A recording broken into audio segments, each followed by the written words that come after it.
now we're going forward to a real example, one of the presenters of the conference, my dear friend Geoff Neiley, talking about his story in developing lean product and process development in his life, or in his work life, at least. Mm-hmm. So welcome, Thanks, Geoff.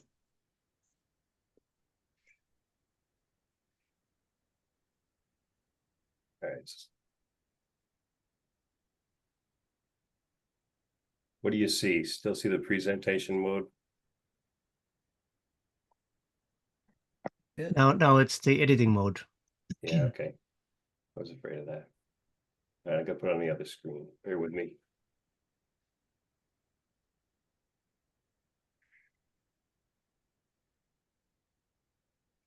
You're right there. All right, let's do that. Okay. Oh, great. I'll turn off my camera for now.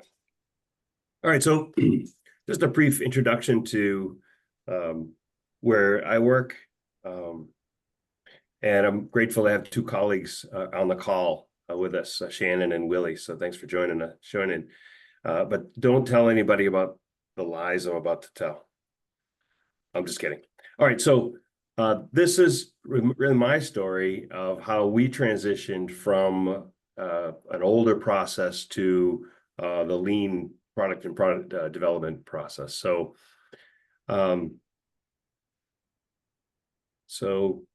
there's a little background. We are in the security market. So we make equipment, mostly very large equipment that scans trucks and cars at infrastructure or borders. You can see here's like a Super Bowl, or these are borders, maybe going into a military or a government base or across the border. We scan trains, we have mobile systems. We also do small, we have one product that's very small, a handheld type product. And basically how these work is we have transmission x-ray. This is what you get at the dentist or the doctor. The x-rays go through and you catch what comes out the other side. And we also have what's called backscatter x-ray. If we shoot a very low energy x-ray, it bounces off of organic material. And you can find things like drugs or people or explosives, cash. You can find those types of things that are hidden. It doesn't find steel because it doesn't, steel is high density, but low density things, it bounces back. So these are our two technologies that we use. And this is just a couple examples of what our product can do. It can find people hidden underneath, drugs in the sides of cars, or a false wall in a truck. So that's just a quick background on what we produce. So really, our story comes from really this transition from this dark area and moves us into this area of the light, that I call it. So when I started about 10 years ago, actually to about 12 years ago, I witnessed these delays in the project. I remember there was a project that was going on for probably a year when I got here. And the engineers were working so hard on it. And I was really inspired by their capability, their engineering capability, their really, I think, ingenuity. It was fun to watch the engineering, but they were redoing things. They had to redo things. They were guessing. They weren't testing. It was all on the computer, all analysis. It was very frustrating. There were delays. It really felt like despair. It was really, really difficult, really, for everybody. We wanted to move into that light where we had speed. We could execute. We had direction. We knew where to go. It built confidence. Right? There was excitement in the team. Yeah, there was enthusiasm. How did we get from this area of despair to an area of excitement? So just to reflect, and this may be things that you have experienced or experiencing, right? the requirements were constantly shifting. Right? We were building a truck for North America. We were on a Mack chassis, and we worked on that for a year. And by the time we got to a year and we were talking about, we bought the trucks and they're sitting in the yard, all of a sudden that order was gone. And now we're talking about putting one in Hong Kong, and we got to put it on a Mercedes chassis. It was just so slow. But every time you try to design a thing, oh, it's got to be bigger, it's got to be shorter, it's got to be less. We never could get to building something. And then to try to fix it, we had these huge Gantt charts. I remember we had them on the wall from floor to ceiling. We had them laid out on tables, and we were all hunched over them reading 12-point font on E-size paper, saying that should be 8 hours. No, it's 12 hours.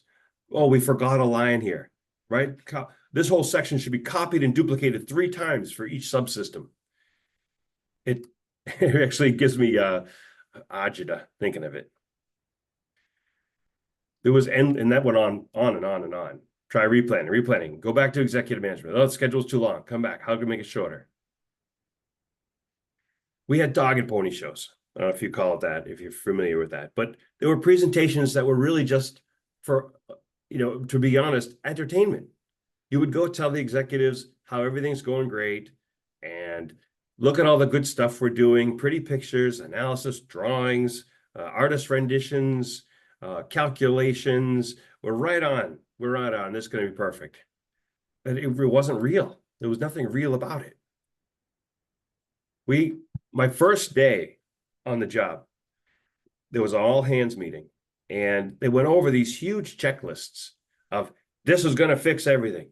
These are all the lessons we learned. When we do a design, you have to go through this checklist, and if you're in this stage or this department, this is your checklist. Check this, check this. This is going to solve everything. Well, nothing can escape this process. But it would take you days to go through these checklists and clarifications. And you know what that would do? Update the checklist, make it longer. Brutal. And we worked in silos. It was really happening in engineering. Operations, the only operations people there were the vice president of operations. There weren't people that turn wrenches there. It was really all it was engineering centric, coming out of engineering. We didn't include cross-functional teams. And it was just endless delays until we killed the project. It was about 2 years in, and we said, forget it. And we dropped the project. And we had trucks. We had to sell 5 trucks 5 years later for 10 cents on a dollar because they were old. So how did I find hope? And I really don't mean this to be a sale for LPPDE when I get to it, but we got a new vice president of engineering, and he really built a bond with the vice president of quality and with operations. And they saw what I just talked about, and they said, we've got to do something different. And we tried Six Sigma, DMAIC, but we had a presentation on lean, and it was actually on A3 problem solving process. So somebody, I think Colleen mentioned having a problem solving process. We had training on using the A3 method for problem solving. And we trained most of the department on that. And it was really inspiring. And we realized it came from the Toyota method and lean. And so we had this executive sponsorship. And then a team of people went to LPPDE in North Carolina, 2014. Well, I wasn't there, but our vice president went, and one of the functional leads in the engineering department went. And that's really where we got this inspiration from, and it was from the workshops. I can't stress the workshops enough, because it's really where you get interaction and you get communication with people, and you learn from them, and you learn that they have the same trouble you do, or they've gotten out of the trouble that you were in, and they tell you how they got out of it. So the exchange that happens at LPPDE is super strong, and the focused activity in that workshop day is tremendous. So that's where we started, was a workshop at LPPDE.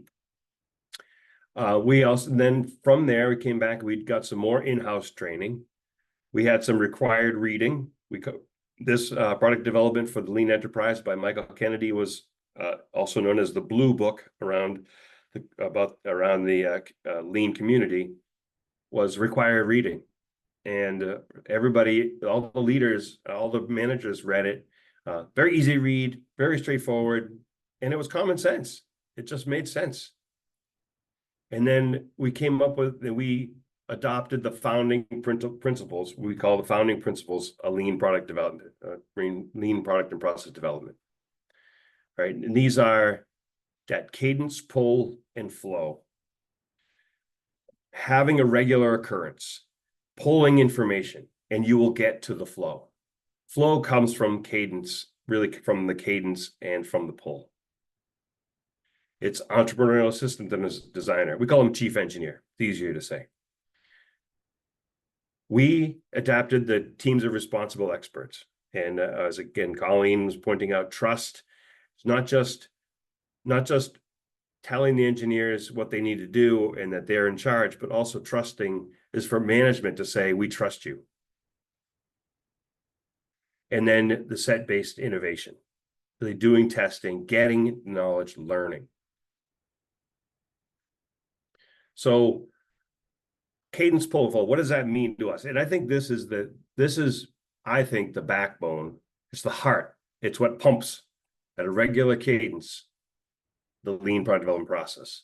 So we set up regular meetings. We had a regular integrated product team, IPT meeting at a regular cadence. It happened to be weekly.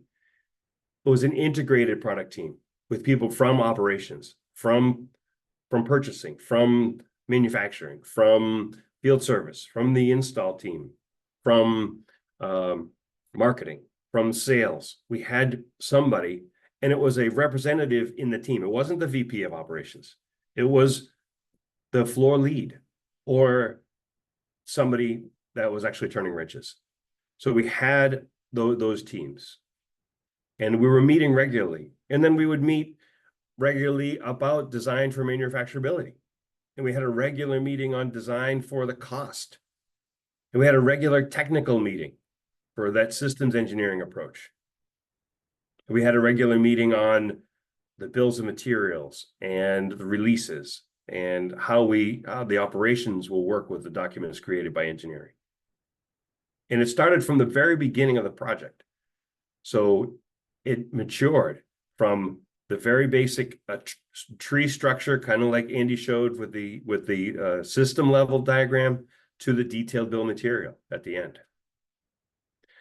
Cadence provides a check-in, an opportunity to check in with the team, to say you have a problem, or to say what you learned, and for someone to say, oh, that's important to me. Let's talk about it after. That communication that's happening during that check-in. It provides direction so that we're not going off in separate directions. Right? We can get together on a regular basis. We can't get too far apart from each other if we're communicating and we are coming to that regular occurring meeting. It builds the team. It builds support amongst the team. So if somebody else in the group is struggling, how can other team members help their team? Right? It's not they have to go figure it out themselves, or they have to find help elsewhere. The team can help them. And we talk about our common goal. So one step at a time, we make it towards that goal. The next was, so we started right away when we got back from North Carolina, started the Cadence meetings. And those meetings were, how we're going to implement Lean PD. It wasn't an IPT. We didn't just have that document. We created that document from having what we call the steering committee on the product development process. But we set up that meeting. It was every 2 weeks. We would meet. We would talk about what we're going to try next. We would try it. We'd come back together and say what worked, what didn't work. Let's change it. Let's go do it again. It was a PDA cycle. And we did it every other week to build this process. So we started with the cadence. And the next thing we introduced very early on was the chief engineer. We had systems engineers. Systems engineers were really responsible for the requirements document and ensuring that we were going to validate and verify the requirements. But they were really focused really more on that document. They didn't have any other responsibilities. Now, the chief engineer was responsible for the success of the product. Cradle to grave, quality, cost, functional, manufacturing, all of it. They are responsible for it. Again, back to the trust. Management had to say, okay, chief engineer, you tell us what you need. We're trusting that you will come to us if you're going to fail, so we can help you succeed. So that was passed down to the chief. They have a product manager counterpart. So we have this duo of the chief engineer. We think of them really as sort of the internal side, and the product manager, which is the outside. So the product manager is helping sales, helping the customers, helping the internal people, order management, quotes, but they are in partnership with the chief, who's responsible for the product inside the building and getting it out the door. And we built cross-function, and then the chief engineer is responsible for building a cross-functional team for their product.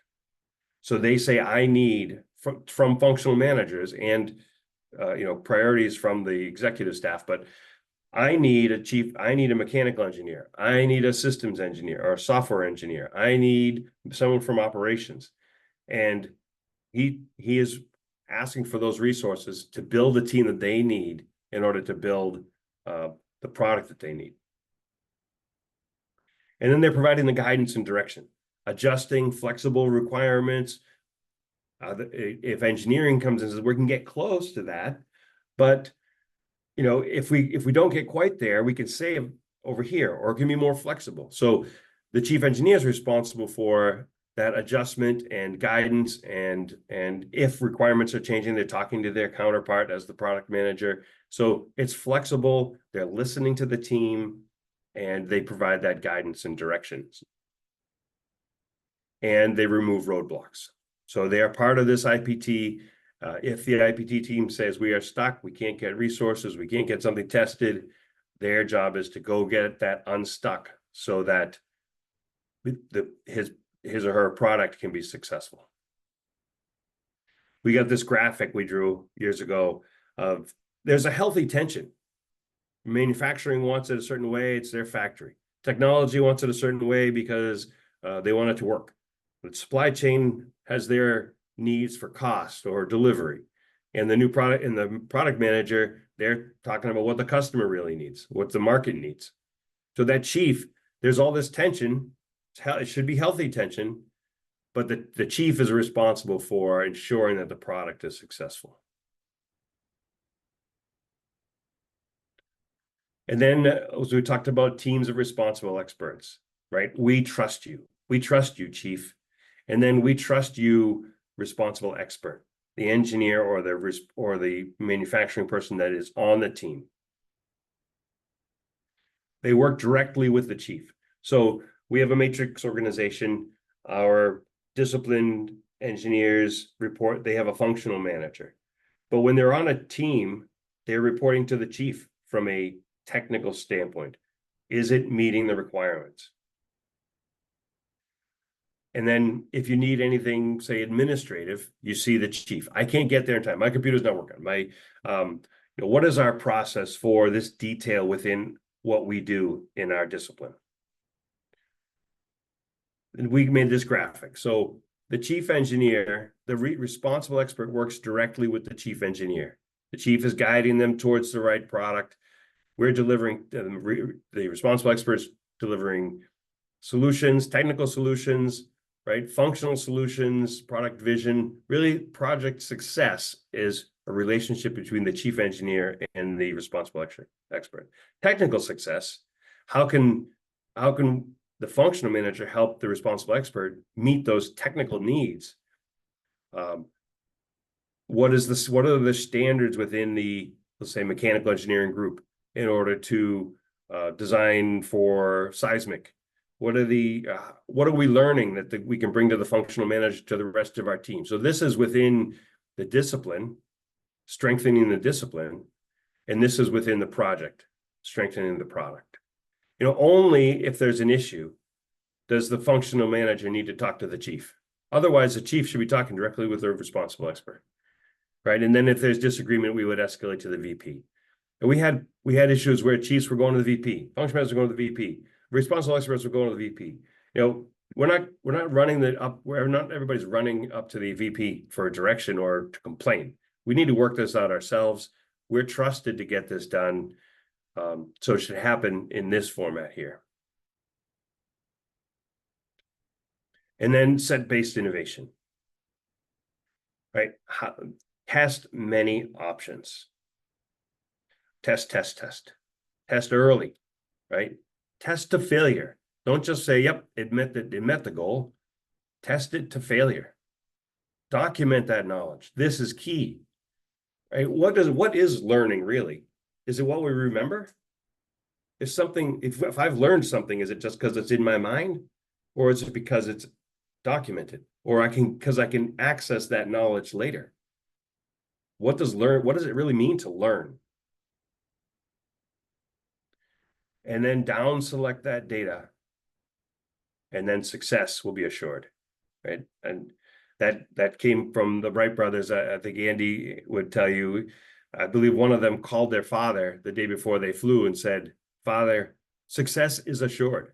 We know we're going to fly because we've done all these other experiments. Success was assured." And then, so this is just a graphic of start with many concepts, many ideas, eliminate the weak ones, but you need to keep some, combine different ones, and then you end up with what your decision is. But you can always go back. What you've done is look at all this knowledge you've built. If you capture this knowledge, you can always look back. If this one had a flaw or didn't work, well, you might have a backup right here. Or you might be able to go back and take something from this and add it to this. So you're really building lots of knowledge. And the best from each group may not make the best set, right? So one of the pieces of set-based innovation is test the pieces and determine which pieces go together to make the best set. One of my favorite examples was Durwood Sobek came here for training, and we had a table of about 5 people at a table, and he handed out 5 playing cards. No, he handed out 5 playing cards to each person and said, "Don't look at your cards. Everyone put down their best card." So everybody put down, ace, king, 10, 9, 9, right? What kind of poker hand do we have? Pair of 9s. Now he said, and it did the same thing again. Everybody got 5 cards. Everyone show their cards to each other. Now make your best hand.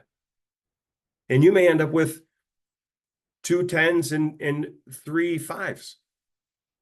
Right? You have a full house.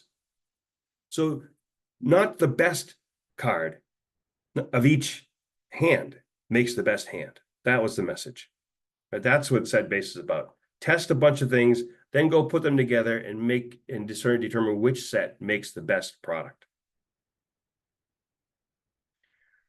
So we put this into place and we built this on a product we were building called the TX View. And one of the areas that we needed to test was the ramp selection. So we'd never done this before, but we're going to start driving over a movable or a transportable detector. So we built lots of different ramps. I'll show you those pieces.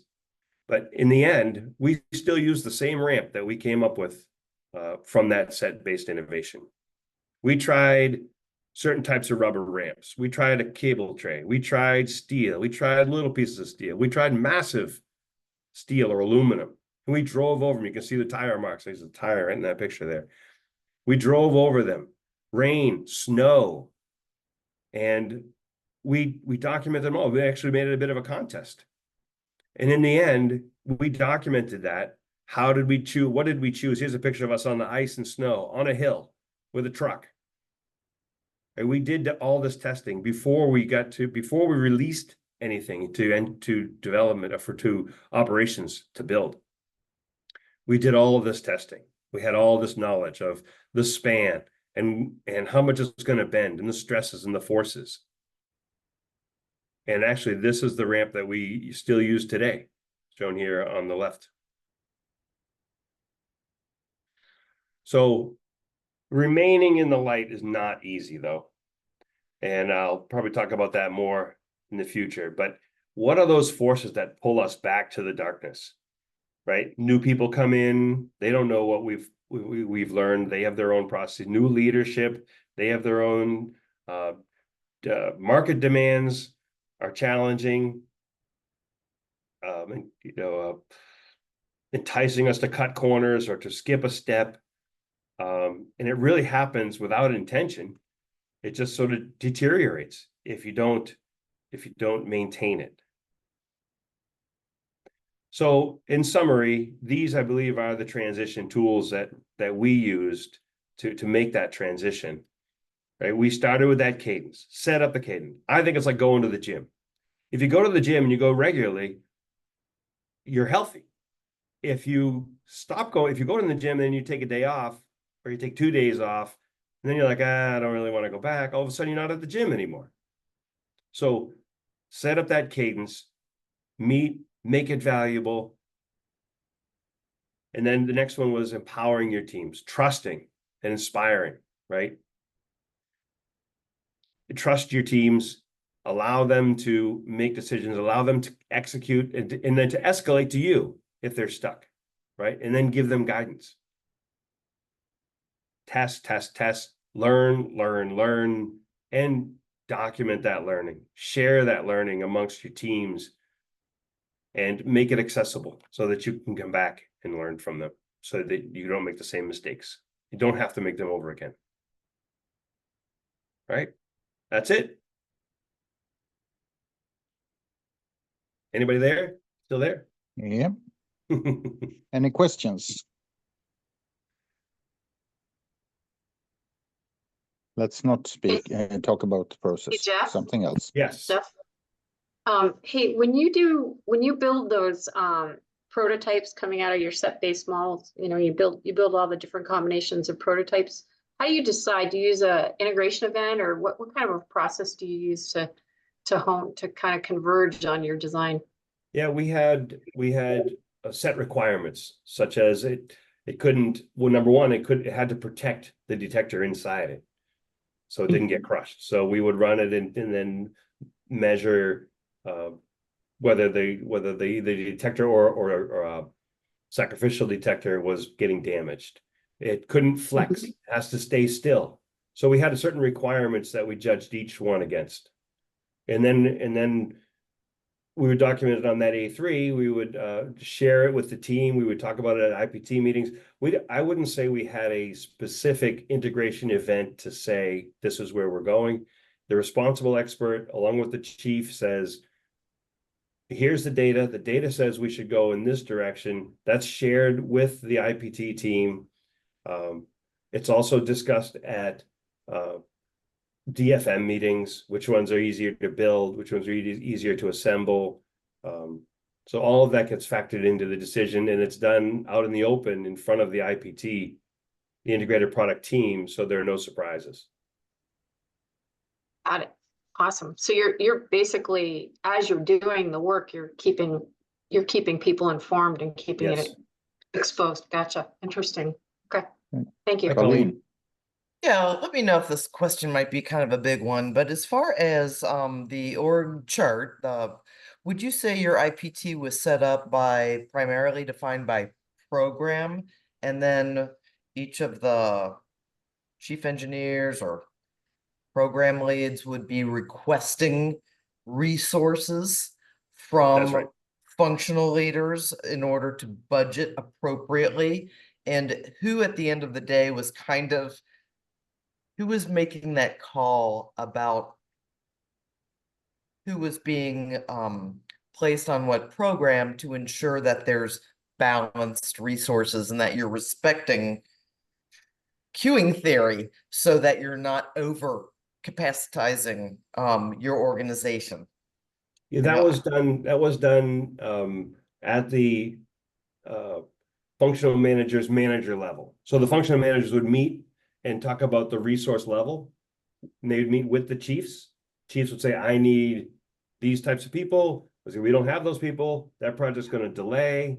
We'll work on these projects for now. This person will transition to that project. So it was done at the functional manager / their manager level with the chiefs. And Gotcha, program managers perfect. too. That is, woo, that's huge. Thank you.